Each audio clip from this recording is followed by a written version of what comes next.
Today I am with Representative Alex Joers from Madison, Wisconsin, and we're going to be talking about all things veterans related and about the Governor Evers state budget. So thank you for being on the show, Alex. Let's get started. Absolutely. So can you share a little bit about your background and what led you to advocate for housing and policy and different things in Wisconsin, kind of how you got started? Sure. Well, I worked in the state capitol for about 5 years before I was elected to anything. So I learned from our Senator, Diane Hesselbein, and I worked for her. She was really interested in veterans issues, making services easier to access for our veterans, and also helping our military-connected students. So that's kind of where I got into this policy avenue. I'm just trying to uplift our veterans and their families. And then I ran for county board in 2020, and I ended up here in 2022. I'm just working on ways to help our families afford housing in the community, but also uplifting everybody in our service community too. So I think you led a bill or co-sponsored a bill last year for tuition for veterans, right? Yeah, absolutely. There was a problem that we saw where a National Guardsman came to us and said, I'm having problems basically filling this gap where my payments for my tuition were coming after, or my reimbursement was coming after my tuition was due. So they had to take out loans and they were getting interest on those loans. We thought we could probably change the law so that it's a little bit more of a direct payment to the student or the institution so that they didn't have to take out loans to get their tuition paid for. As a service, they're serving our community. We should do something to make sure that it's easier for them to focus on their studies and their service. It was a bipartisan bill. As you know, we worked hard to pass it through this legislature. It is now law today, so that's one down and many more to go. Yeah, no, that's a huge benefit. Just for the fact that not only they don't have to play catch up every single semester, it's kind of ahead of the schedule. Absolutely. So in the governor's proposed budget, there's like $1.3 billion in tax relief and housing incentives. What are the biggest benefits for homebuyers and sellers in the budget proposal? So I think there's a lot. We're still going through it. The budget was introduced on Tuesday, so we're going through the provisions, but from what I can say is that we've heard what people talked to us about on the campaign trail. They wanted lower costs and they wanted to be able to afford housing. So I think that's a lot of what the governor was trying to do here in his budget, trying to really stop property taxes from increasing, or at least make an effort to make sure that property taxes aren't going into catastrophic proportions. So I think that we're in line with making sure that we're properly providing state funds to our schools so that our schools don't continually have to go to operating referendum. I think there are options for tax credits for not only our veterans community, but it's expanding it even further than that. So we're looking at ways to be creative with our dollars. I know that there's a lot going on at the federal level, so we want to make sure that we're doing the best we can, put our best foot forward at the state level to support people and really lower costs, not only on taxes, but on everything from groceries to rent to just everyday needs.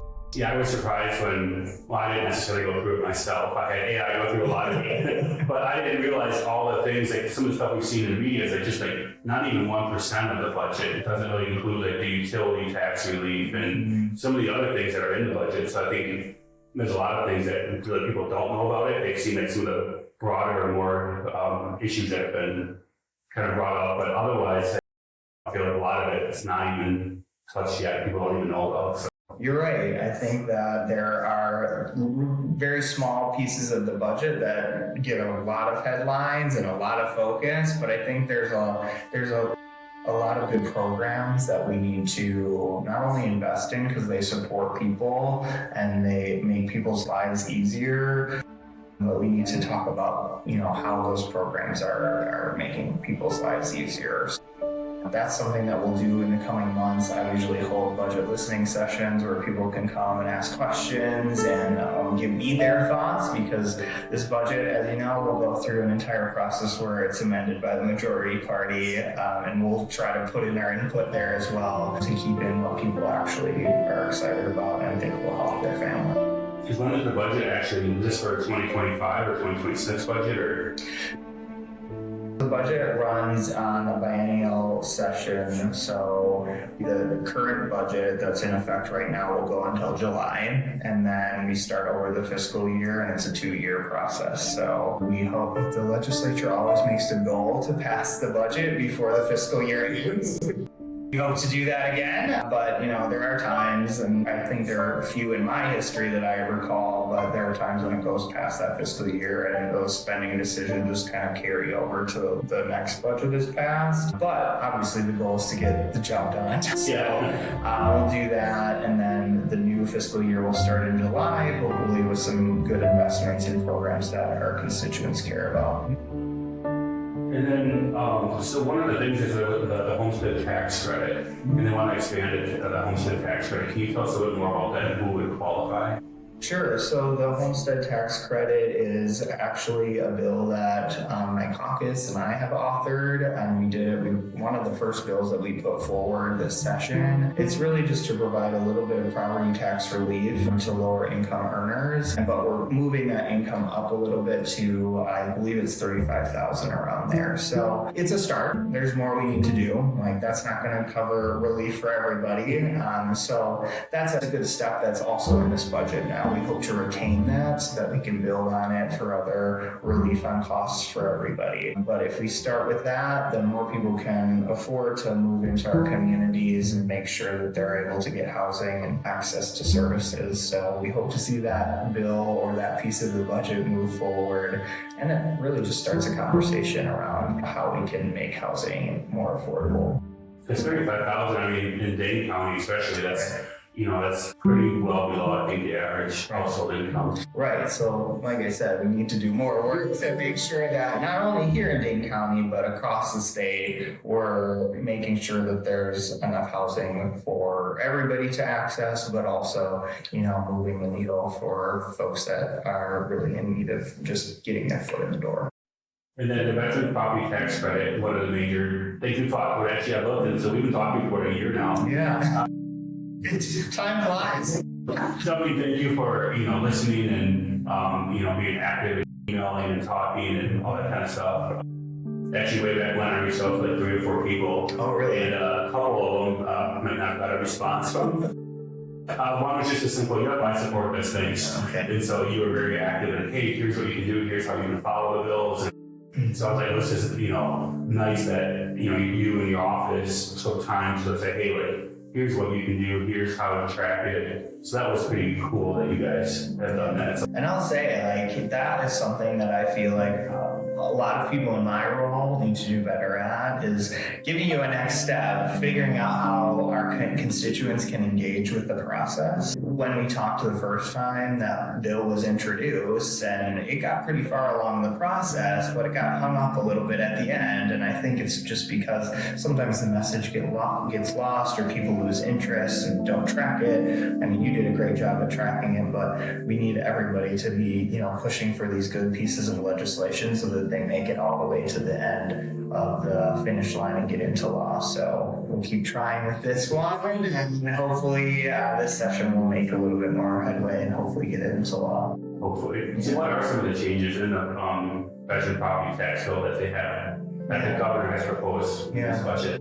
I believe the governor has put similar, if not the same, to what the bill did previously, making sure that they can start the threshold at 70% disability rating.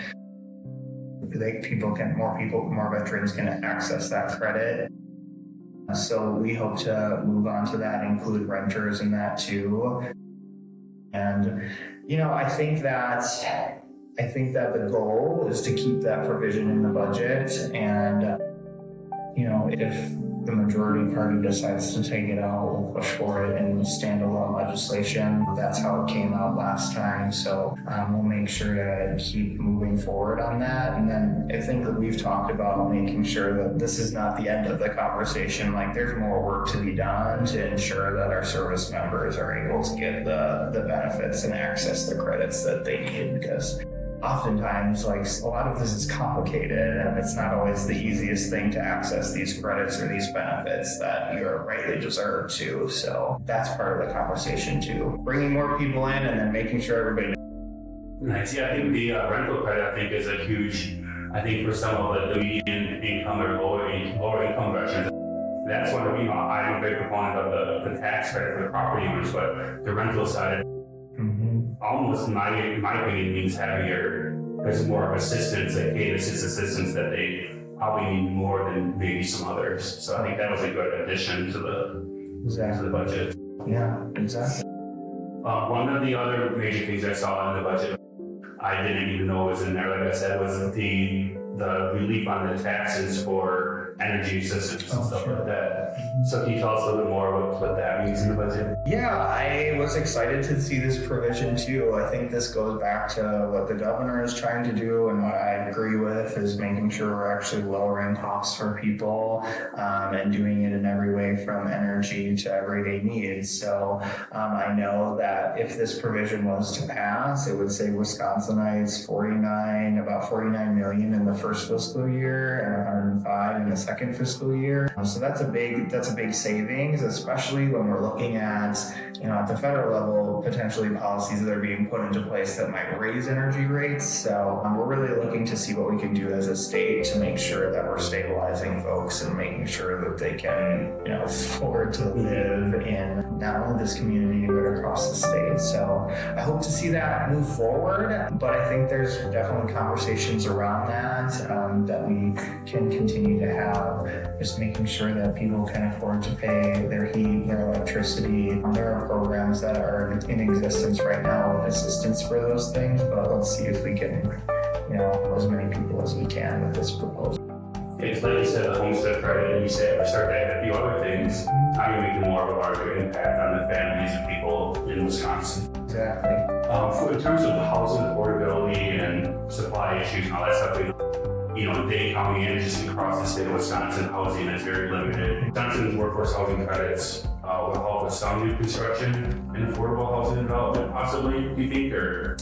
Yeah, this legislature made a couple steps forward last session to, remove some of the barriers that developers were seeing and homeowners were seeing as far as increasing supply. I think that we have to do a little bit of work this session to remove a few more barriers or edit a few more things so that more communities have access to that capital or those credits.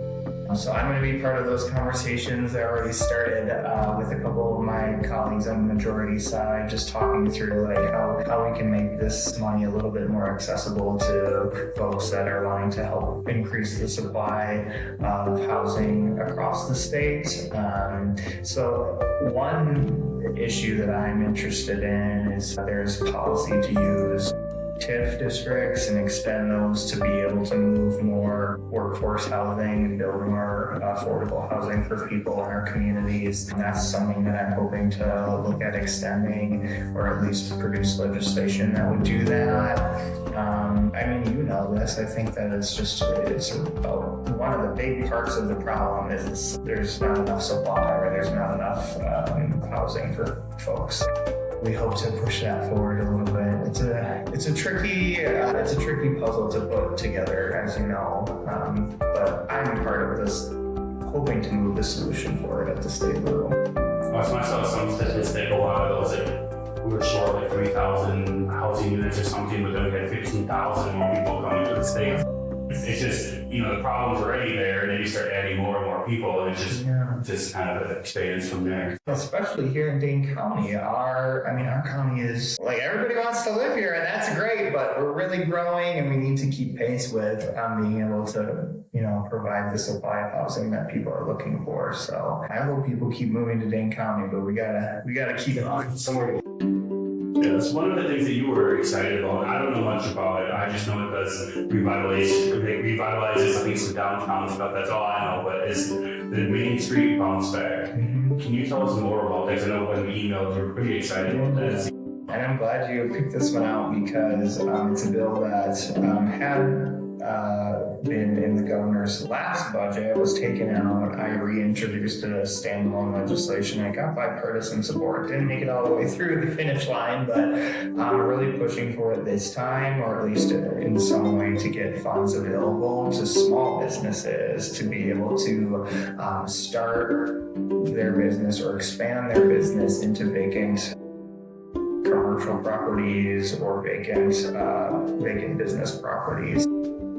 Really trying to take our main streets and make sure that they have the small businesses that create economic success, and really making sure we're focusing on the mom and pop shops and the small businesses that will really help bring not only tourism but interest into our community to be able to continue that economic growth. So that's a bill that I hope brings up real estate value and supports our community in revitalizing not only here in Dane County, but I think it even has a more dramatic effect across our state. Yes, I think that's a smart plan. And obviously, right, otherwise you wouldn't have done it. Yeah. But there's just a lot of downtown businesses, a lot of other buildings that are vacant, especially since COVID. So I think helping get people back into those buildings, especially, like you said, mom and pop shops and stuff like that, would be good to, the family-owned business, whatever business it is, just bring people back in to those versus just being vacant buildings. And getting people the access to the capital to do that too, I think is important. I mean, you spoke about the veteran-owned businesses that you are highlighting, and we need to make sure that people are connected to this money if it should come to be state law and pass, that they are able to get connected to that so that they can start their businesses too.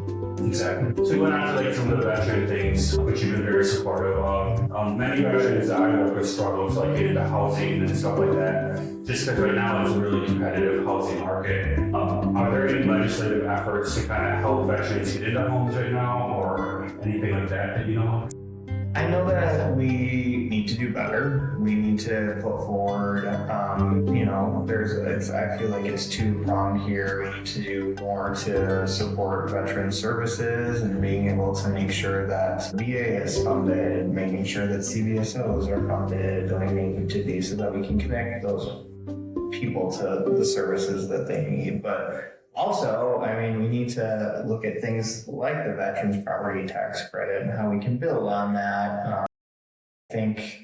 I think that there are multiple, avenues that we need to look at and the ways that we can make this easier for veterans and military-connected families to access these resources, but then also expanding the resources, because as a state, I don't want to see any veterans that are homeless. I don't want to see anybody that's homeless. There are things that our state can do to push that a little bit further, push the envelope a little bit further on getting resources to people in an efficient manner. We're talking about efficiency all the time, but I think that there are things that I'll continue to look at and get feedback from my constituents that know the issues hopefully very well.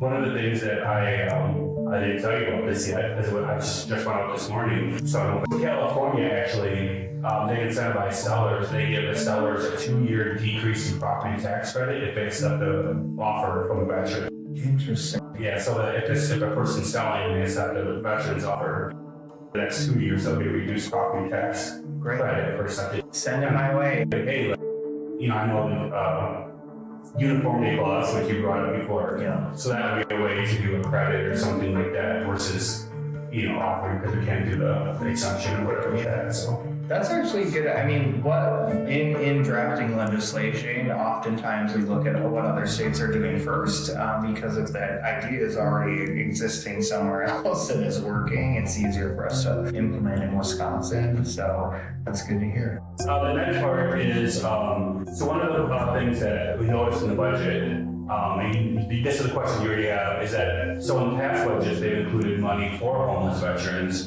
And in this budget, there's no money allocated for homeless veterans or services. I think we're gonna look into this a little bit further with the Department of Veteran Affairs. There were some recommendations to expand the Assistance for Needy Veterans Grant Program, and there are specific ways in which they do that as far as helping with payment of medical devices and increasing the grant maximum.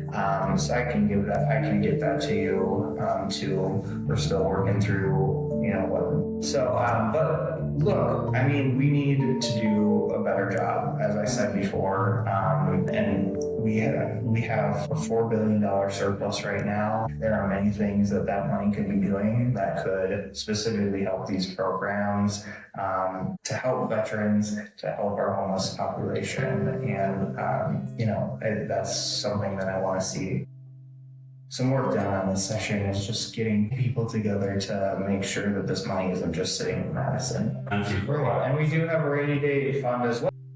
Exactly, so this is just money that needs to get out the door. And some of it could have been allocated last session, or was. It's just held up in the Joint Finance Committee too. So we need to get my colleagues to do their job. That's tough sometimes. In terms of Wisconsin, what are some housing challenges that you think that we should prioritize over the next couple of years? I know you mentioned a few of them already. But what kind of things do you think that we should prioritize?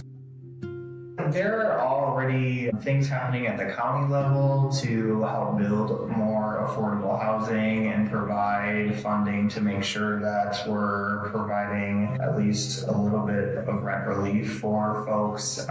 That end of the scale, I hope to help the municipalities along with that at the state level. There are certain changes we can make to TIF, tax incremental financing, that can help with that. So really supporting our municipalities in doing that.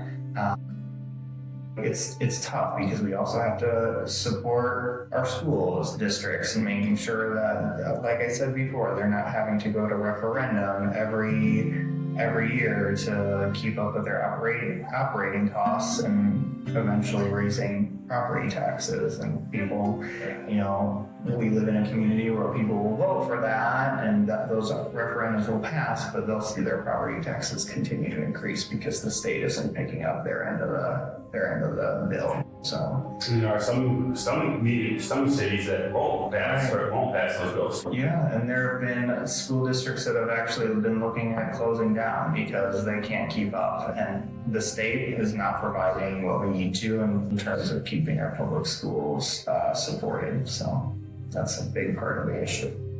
And HOA, homeowner right reforms, is there anything that we talk about this, there's not really a whole lot to it, I guess?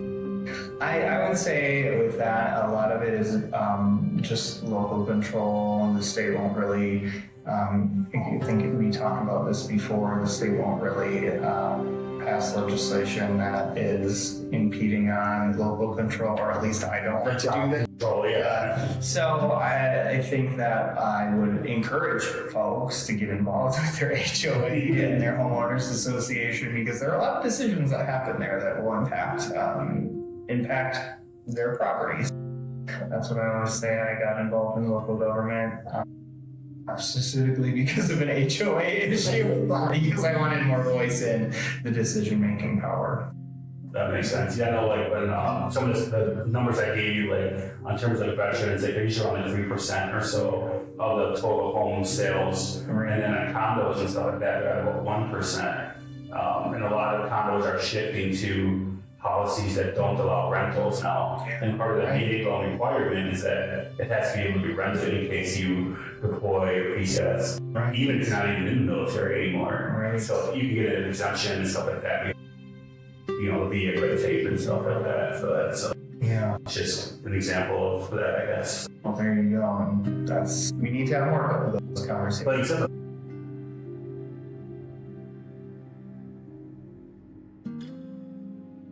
Exactly. That's a good point. Yeah. You know what's going on in your HOA? Everybody's serving in some way, I suppose. School levy tax credits. I don't know much about this, so I'll let you take reins on that. Well, What I'll say is that we need to make sure that more state dollars are going directly to the classroom. I think that often my Republican colleagues will talk about how they've done these huge increases to our schools and, they don't need any more money, but oftentimes that's just a tax credit going to the school levy. So we need to make sure that our schools are supported in direct state aid to the operations, their operational costs. And, obviously we need to continue to look at how we can reduce property taxes, but part of that is making sure that our school districts don't have to go to referendum all the time. So state GPR going to our schools is something that we need to look at too. Yeah, because going back to the classroom, like you said, teachers shouldn't have to take some of their salary to help design or fund the classroom every summer just to make it to have the things that they need for the children. Like it's not what their salary should be used for. It should be used for housing and other things. Exactly. Future housing stuff coming up. Do you see any future housing legislation coming up in the future? Yeah, I would encourage your listeners to stay in tune with the legislative website because I think even after the budget, there'll be housing bills coming forward. I'm hearing that there's certain fixes that need to happen that will require legislation so that more people can have access to tax credits or being able to access capital. So I will see those bills coming forward, and I would just encourage your listeners to connect with their state representatives, make sure that they're responsive to, and let them know that they're interested in making sure that we have affordable housing and that our veterans are able to connect with the resources that they are owed. So yeah, that makes sense. Yeah. So how you talk about getting in touch with your local? I'm a Google AI person, so how would somebody get a hold of their local legislative person or senator? Yeah, I would say you can, obviously going onto the state legislative website, legis.wisconsin.gov, and you can actually find your representative by typing in your address to a map there. And I would reach out. Some people like to call, some people like to email, so I would say either one is fine. But tell your representative what issues you want them to be advocating for you for, because oftentimes if they don't hear from anybody, they'll just take assumptions or they'll just take somebody's word over another on the street, and they want to hear from their constituents. Well, at least I do. I want to hear from my constituents to actually know, what you want me to be advocating for at the state level. So for our veteran and homeowner listeners, how can they stay engaged in housing policy? I'm talking about going to legislators and stuff like that. What other ways can they kind of stay engaged or find things out? Yeah, I think that there's a lot happening right now, especially at the federal level and especially with the VA. So I want to make sure that not only your listeners, but anybody that's interested in what's going on to stay involved in their government. And, there's a lot of information that's out there. Making sure you're checking your sources and you're making sure that you're sharing factual information with folks.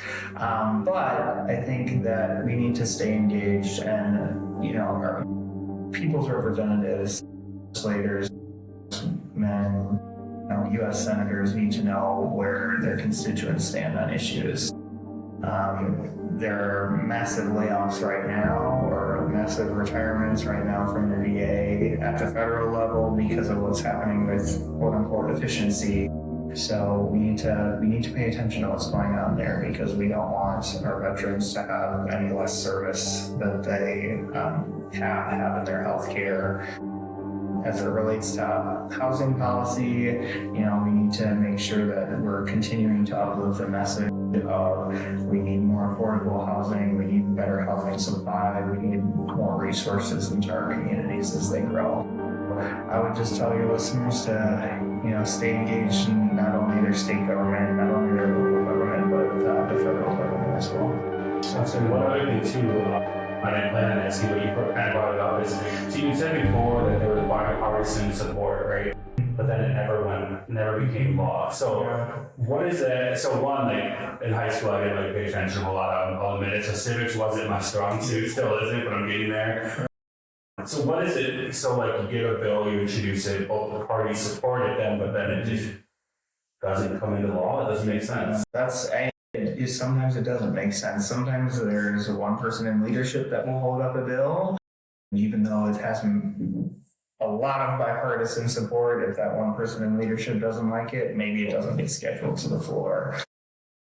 That's what's happening right now with a postpartum Medicaid extension bill. It has a huge effort to, build the grassroots support for it, making sure that legislators are hearing from people that are impacted by it. So as it relates to the bill we talked about before with the veteran property tax credit, making sure that folks are sharing their story and how it would better impact their life, and sharing that with legislators across the board and communicating that to folks across Wisconsin, that would, help build the message and get it all the way across the finish lines. It was a multi-year process for the bill that I got signed into law. We had to go through many drafts and build support for the bill and make sure that both sides were hearing all of the arguments to get it done. So it takes work to do it.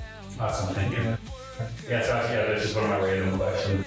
I just don't understand it. How do you have what can you do then? If not, you can't just get rid of the person in leadership, right? Well, you can vote them. You can vote them. Is there a 3/4 majority or something to override the leader? Or how? There are legislatures that work in different ways. Our legislature is very much, if the leaders don't want to put it on the calendar, then it doesn't go on the calendar. So that's a caucus problem that they have that they'll need to figure out. I'm talking about the majority party. They have to tell their leader to do things if they have a majority in their caucus. So right now, as it relates to this tax credit and also the bill that I spoke about before with the postpartum Medicaid extension, we're all on the same boat here. It's just majority party caucus needs to talk to their leadership, and we'll keep pushing them to do that. Sounds good. Yeah. And then is there anything else that you want to say to the people that are listening, or anything that...